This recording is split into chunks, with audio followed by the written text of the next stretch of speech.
ओम शांति। आज 2 अगस्त 1972 के अव्यक्त महावाक्य हैं।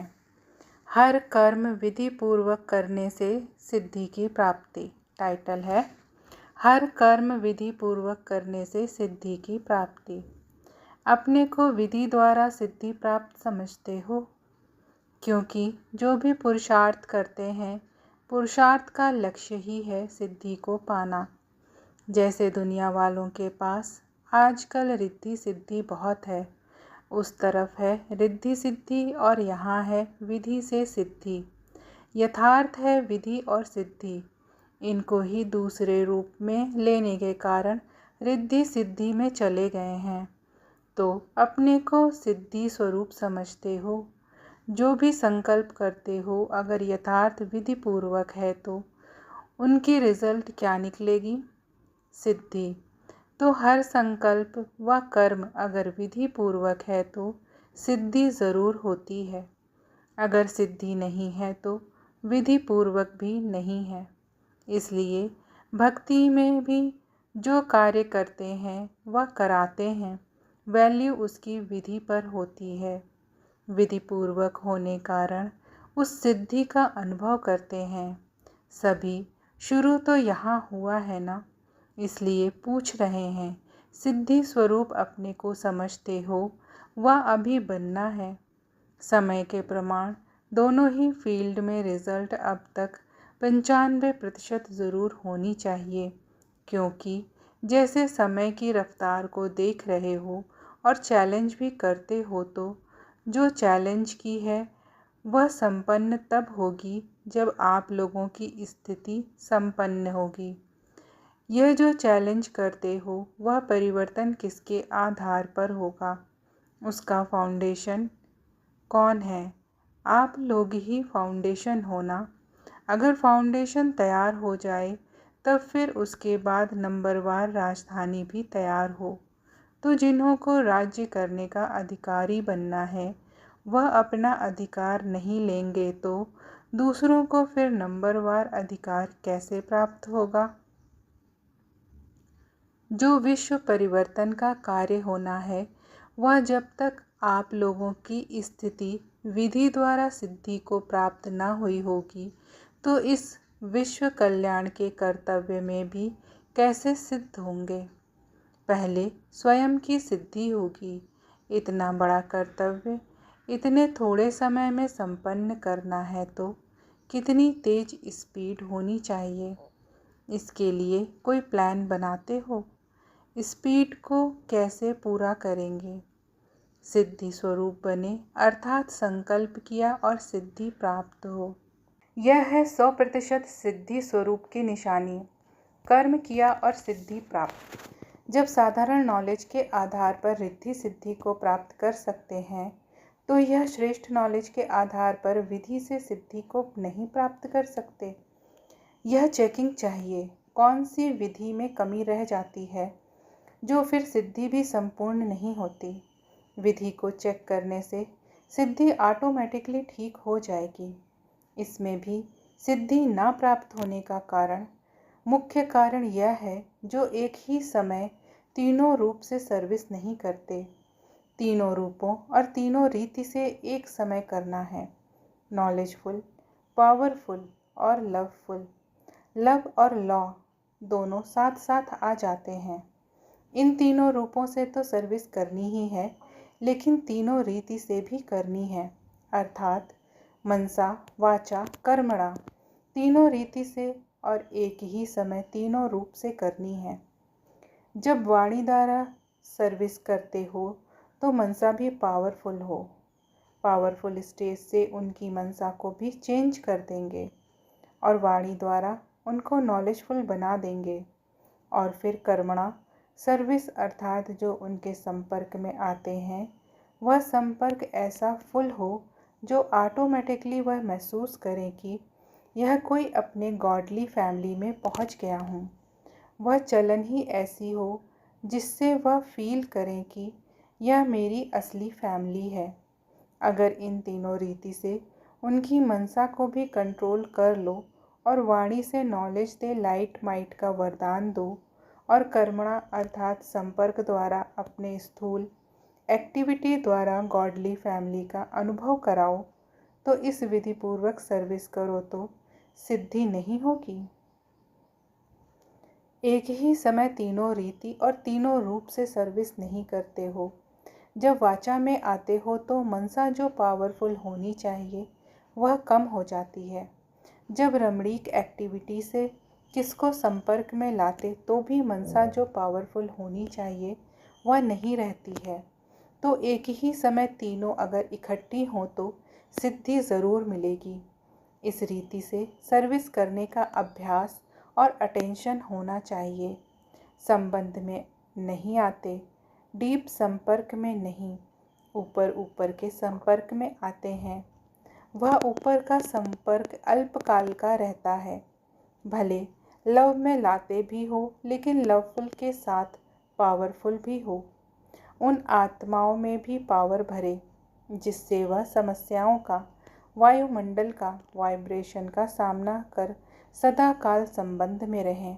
वह नहीं होता या तो नॉलेज पर अट्रैक्टिव होते हैं या लव पर होते हैं। ज़्यादा लव पर होते हैं, सेकंड नंबर नॉलेज। लेकिन पावरफुल ऐसा हो जो कोई भी बात सामने आए तो हिले नहीं। यह अभी कमी है। जो सर्विसेबल निमित्त बनते हैं उन्हों में भी नॉलेज ज़्यादा है, लव भी है लेकिन पावर कम है। पावरफुल स्टेज की निशानी क्या होगी? एक सेकंड में कोई भी वायुमंडल या वातावरण को, माया की कोई भी समस्या को खत्म कर देंगे। कभी हार नहीं खाएंगे। जो भी आत्माएं समस्या का रूप बनकर आती हैं वह उनके ऊपर बलिहार जाएंगी, जिसको दूसरे शब्दों में प्रकृति दासी कहें। जब 5 तत्व दासी बन सकते हैं तो मनुष्य आत्माएं बलिहार नहीं जाएंगी। तो पावरफुल स्टेज का प्रैक्टिकल रूप यह है। इसलिए कहा कि एक ही समय तीनों रूपों से सर्विस करने की जब रूपरेखा बन जाएगी तब हर एक कर्तव्य में सिद्धि दिखाई देगी। विधि का कारण सिद्धि हुआ ना, विधि में कमी होने कारण सिद्धि में कमी है। अब सिद्धि स्वरूप बनने के लिए इस विधि को पहले ठीक करो। भक्ति मार्ग में करते हैं साधना, यहाँ है साधन।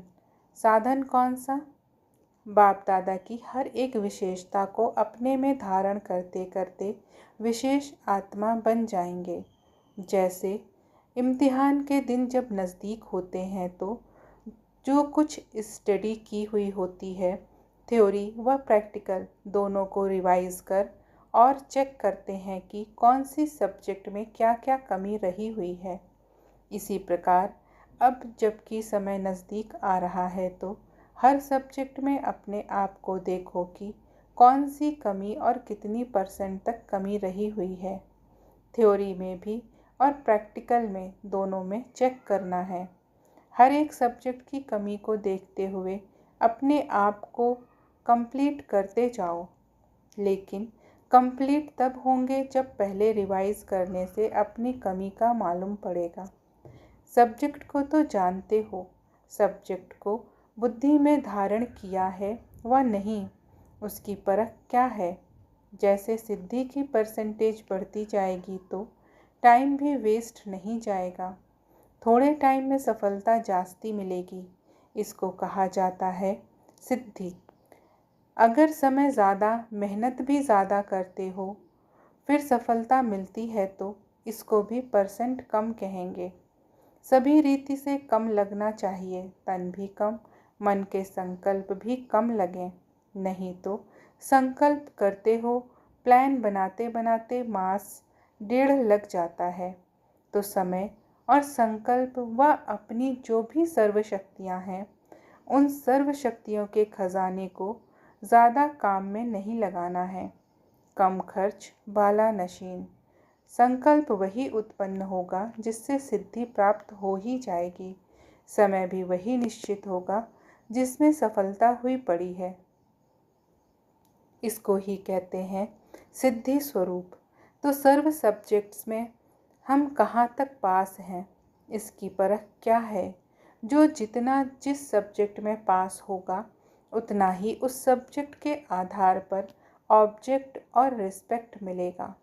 एक तो प्राप्ति का अनुभव होगा, जैसे ज्ञान के सब्जेक्ट हैं तो उससे जो ऑब्जेक्ट प्राप्त होती है, लाइट और माइट, वह प्राप्ति का अनुभव करेंगे। उस नॉलेज के सब्जेक्ट के आधार पर रिस्पेक्ट भी इतना मिलेगा, चाहे दैवी परिवार से चाहे अन्य आत्माओं से। जैसे देखो आजकल के महात्माएं हैं, उन्हों को इतना रिस्पेक्ट क्यों मिलता है? क्योंकि जो साधना की है, जो भी सब्जेक्ट अध्ययन करते हैं, उनकी ऑब्जेक्ट रिस्पेक्ट उन्हों को मिलती है, प्रकृति दासी होती है। तो यह एक ज्ञान की बात सुनाई। वैसे योग की भी सब्जेक्ट है, उनसे क्या ऑब्जेक्ट होना चाहिए? योग अर्थात याद की शक्ति द्वारा ऑब्जेक्ट प्राप्त होनी चाहिए। वह जो भी संकल्प करेंगे वह समर्थ होगा, और जो भी कोई समस्या आने वाली होगी उनका पहले से ही योग की शक्ति से अनुभव होगा कि यह होने वाला है। तो पहले से ही मालूम होने कारण कभी भी हार नहीं खाएंगे। ऐसे ही योग की शक्ति द्वारा अपने पिछले संस्कारों का बीज खत्म होता है। कोई भी संस्कार अपने पुरुषार्थ में विघ्न नहीं बनेगा। जिसको नेचर कहते हो वह भी पुरुषार्थ में विघ्न रूप नहीं बनेगी। तो जिस सब्जेक्ट की जो ऑब्जेक्ट है वह अनुभव होनी चाहिए। ऑब्जेक्ट है तो इसका परिणाम रिस्पेक्ट ज़रूर मिलेगी। आप मुख से जो भी शब्द रिपीट करेंगे, वह जो भी प्लान बनाएंगे, वह समर्थ होने कारण सभी रिस्पेक्ट देंगे। अर्थात जो भी एक दो को राय देते हैं, उस राय को सभी रिस्पेक्ट देंगे क्योंकि समर्थ हैं। इस प्रकार हर सब्जेक्ट को देखो।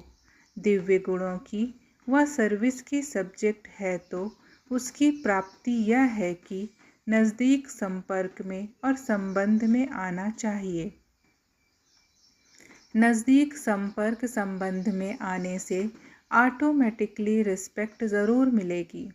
ऐसे हर सब्जेक्ट की ऑब्जेक्ट को चेक करो, और ऑब्जेक्ट को चेक करने का साधन है रिस्पेक्ट।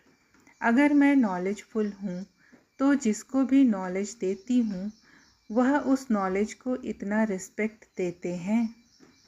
नॉलेज को रिस्पेक्ट देना अर्थात नॉलेजफुल को रिस्पेक्ट देना है। अगर नॉलेज की सब्जेक्ट में ऑब्जेक्ट है तो और भी किसके संकल्प को परिवर्तन में लाकर समर्थ बना सकते हैं, तो ज़रूर रिस्पेक्ट देंगे। तो इस रीति हर सब्जेक्ट में चेकिंग करनी है। हर संकल्प में ऑब्जेक्ट और रिस्पेक्ट दोनों की प्राप्ति का अनुभव करते हैं तो परफेक्ट कहेंगे। परफेक्ट अर्थात कोई भी इफ़ेक्ट से दूर परफेक्ट। इफ़ेक्ट से परे हैं तो परफेक्ट हैं। चाहे शरीर का, चाहे संकल्पों का, चाहे कोई भी संपर्क में आने से किसके भी वाइब्रेशन या वायुमंडल सभी प्रकार के इफ़ेक्ट से परे हो जाएंगे। तो समझो सब्जेक्ट में पास अर्थात परफेक्ट हैं। ऐसे बन रहे हो ना? लक्ष्य तो यही है ना? अब अपनी चेकिंग ज़्यादा होनी चाहिए।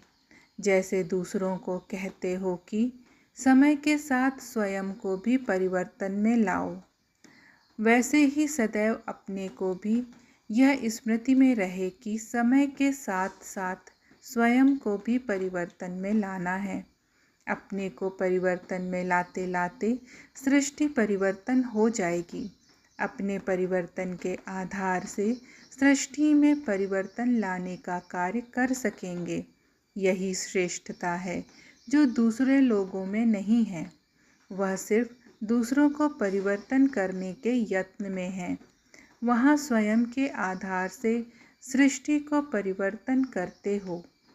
तो जो आधार है उसके लिए अपने ऊपर इतना अटेंशन देना है। सदैव यह स्मृति रहे कि हमारे हर संकल्प के पीछे विश्व कल्याण का संबंध है। जो आधार मूर्त है, उनके संकल्पों में समर्थी नहीं तो समय के परिवर्तन में भी कमजोरी पड़ जाती है। इस कारण जितना जितना स्वयं समर्थ बनेंगे, उतना ही सृष्टि के परिवर्तन का समय समीप ला सकेंगे। ड्रामा अनुसार भले निश्चित है, लेकिन वह भी किस आधार से बना है? आधार तो होगा ना, तो आधार मूर्त आप हो। अभी तो आप सभी की नज़रों में हो। चैलेंज की है ना 4 वर्ष की। जब यह बातें सुनते हैं तो थोड़ा बहुत संकल्प चलता है कि अगर सचमुच में नहीं हुआ तो यह भी हो सकता है कि 4 वर्ष में ना हो। यह संकल्प रूप में नहीं चलता। सामना कर लेंगे वह दूसरी बात है। इसका मतलब यह संकल्प में कुछ है तब तो आता है ना। बिल्कुल पक्का है कि 4 वर्ष में होगा। अच्छा, समझो आप लोगों से कोई पूछते हैं कि विनाश ना हो तो क्या होगा, फिर आप क्या कहेंगे? जिस समय समझाते हो तो यह स्पष्ट समझाना चाहिए। ऐसे नहीं 4 वर्ष में कंप्लीट विनाश हो जाएगा। नहीं, 4 वर्ष में ऐसे नज़ारे हो जाएंगे जिससे लोग समझेंगे कि बरोबर यह विनाश हो रहा है। विनाश शुरू हो गया। एक बात सहज लग गई तो दूसरी बातें भी सहज लगेंगी ही। विनाश में भी समय तो लगेगा। स्वयं संपूर्ण हो जाएंगे तो कार्य भी संपूर्ण होगा कि सिर्फ स्वयं संपूर्ण होंगे। एडवांस पार्टी का कार्य चल रहा है। आप लोगों के लिए सारी फील्ड तैयार करेंगे। उनके परिवार में जाओ ना जाओ, लेकिन जो स्थापना का कार्य होना है उसके लिए वह निमित्त बनेंगे। कोई पावरफुल स्टेज लेकर निमित्त बनेंगे। ऐसी पावर्स लेंगे जिससे स्थापना के कार्य में मददगार बनेंगे। आजकल आप देखेंगे दिन प्रतिदिन न्यू ब्लड का रिगार्ड ज़्यादा है। जितना आगे बढ़ते उतना छोटों की बुद्धि जो काम करेगी वह बूढ़ों की नहीं। यह चेंज होगी। बड़े भी बच्चों की राय को रिगार्ड देंगे। अब भी जो बड़े हैं वह समझते हैं हम तो पुराने ज़माने के हैं, यह है आजकल के। उन्हों को रिगार्ड ना देंगे, बड़ा समझ ना चलाएंगे तो काम ना चलेगा। पहले बच्चों को रोब से चलाते थे, अभी ऐसे नहीं। बच्चे को भी मालिक समझ चलाते हैं। तो यह भी ड्रामा है। छोटे ही कमाल कर दिखाएंगे। एडवांस पार्टी का तो अपना कार्य चल रहा है, लेकिन वह भी आपकी स्थिति एडवांस में ले जाने के लिए रुके हुए हैं। उनका कार्य भी आपके कनेक्शन से चलना है। सारे कार्य का आधार विशेष आत्माओं के ऊपर है। चलते चलते ठंडाई हो जाती है, आग लगती है, फिर शीतल हो जाते हैं। लेकिन शीतल तो नहीं होनी चाहिए ना। बाहर का जो रूप होता है मनुष्य तो वह देखते हैं, समझते हैं। यह तो चलता आता है। बड़ी बात क्या है? परंपरा का खेल चलता आ रहा है, लेकिन यह चलते चलते शीतलता क्यों आती है? इसका कारण क्या है? परसेंटेज बहुत कम है। लेक्चर्स तो करते हैं, लेकिन लेक्चर के साथ साथ फीचर्स भी अट्रैक्ट करें तब लेक्चर का इफ़ेक्ट हो। तो अपने को हर सब्जेक्ट में चेक करो। आजकल लेक्चर में आपका कंपटीशन करें तो इसमें कोई भी जीत लेंगे, लेकिन जो प्रैक्टिकल में है उसमें सभी आपसे हार लेंगे। मुख्य विशेषता प्रैक्टिकल लाइफ की है। प्रैक्टिकल कोई भी बात आप बताओ तो एकदम चुप हो जाएंगे, तो लेक्चर से फिर प्रैक्टिकल का भाव प्रकट हो जाएगा। तब वह लेक्चर देने से न्यारा दिखाई दे। जो शब्द बोलते हो वह नैनों से दिखाई दे। यह जो बोलते हैं वह प्रैक्टिकल है, यह अनुभवी मूर्त हैं, तब उसका प्रभाव पड़ सकता है। बाकी सुन सुनकर तो सभी थक गए हैं। बहुत सुना है, अनेक सुनाने वाले होने कारण सुनने से सभी थके हुए हैं। कहते हैं सुना तो बहुत है, अब अनुभव करना चाहते हैं, कोई प्राप्ति कराओ। तो लेक्चर में ऐसी पावर होनी चाहिए जो वह एक एक शब्द अनुभव कराने वाला हो। जैसे आप समझाते हो ना कि अपने को आत्मा समझो, ना कि शरीर, तो ये शब्द बोलने में भी इतनी पावर होनी चाहिए जो सुनने वालों को आपके शब्दों की पावर से अनुभव हो। एक सेकंड के लिए भी अगर उनको अनुभव हो जाता है तो अनुभव को वह कब छोड़ नहीं सकते। आकर्षित हुआ आपके पास पहुँचेगा। जैसे बीच बीच में आप भाषण करते करते उनको साइलेंस में ले जाने का अनुभव कराते हो, तो इस प्रैक्टिस को बढ़ाते जाओ, उन्हों को अनुभव में ले जाते जाओ। इस पुरानी दुनिया से बेहद का वैराग्य दिलाना चाहते हो तो भाषण में जो पॉइंट्स देते हो वह देते हुए वैराग्य वृत्ति के अनुभव में ले जाओ। वह फील करें कि सचमुच यह सृष्टि जाने वाली है, इससे तो दिल लगाना व्यर्थ है, तो ज़रूर प्रैक्टिकल करेंगे। उन पंडितों आदि के बोलने में भी पावर होती है। एक सेकंड में खुशी दिला देते, एक सेकंड में रुला देते, तब कहते हैं इनका भाषण इफ़ेक्ट करने वाला है। सारी सभा को हंसाते भी हैं, सभी को शमशानी वैराग्य में लाते भी हैं ना। जब उन्हों के भाषण में इतनी पावर होती है तो क्या आप लोगों के भाषण में वह पावर नहीं हो सकती है? अशरीरी बनाना चाहो तो वह अनुभव करा सकते हैं। वह लहर छा जाए, सारी सभा के बीच बाप के स्नेह की लहर छा जाए, उसको कहा जाता है प्रैक्टिकल अनुभव कराना। अब ऐसे भाषण होने चाहिए, तब कुछ चेंज होंगे। वह समझे कि इन्हों के भाषण तो दुनिया से न्यारे हैं।